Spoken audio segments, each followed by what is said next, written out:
A cold wind moved through the cemetery as the millionaire, Daniel Hart, walked toward his wife's grave.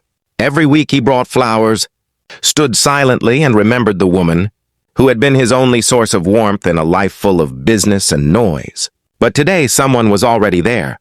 A young woman in worn clothes knelt beside the grave, her shoulders shaking as she cried.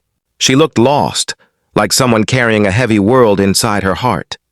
Daniel stopped a few steps away. "That's my wife's grave," he said gently. "Why are you here?" What happened?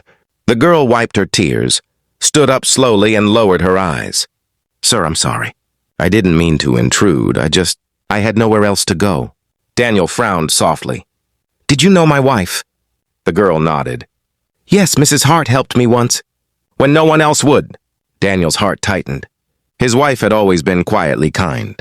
"How did she help you?" he asked. The girl took a shaky breath. "I was living on the streets," she whispered.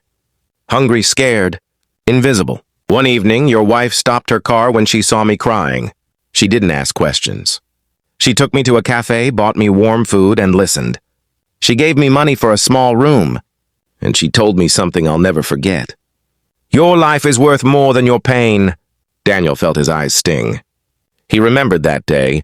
His wife had come home late, but smiling brighter than ever. "She saved me," the girl continued. "I promised her that one day I would return and thank her properly. But before I could, she passed away." Tears streamed down her cheeks again. "So I came here instead." For a moment, Daniel couldn't speak.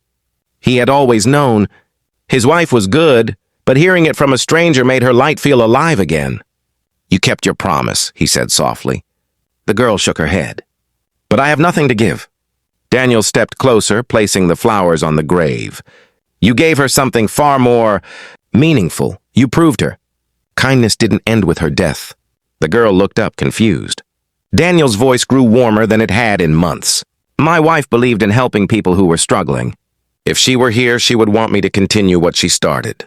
The girl blinked. "What do you mean?" "I want to help you," Daniel said. "A safe place to stay. A chance to study or work. Whatever you need to build the life my wife believed you deserved." The girl covered her mouth as fresh tears fell. This time not from sadness, but from hope.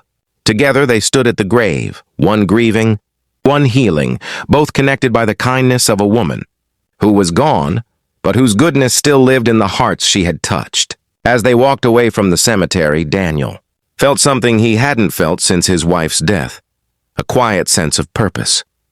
Maybe, just maybe, this was her final gift. If you like this emotional story, please subscribe for more heart-touching tales.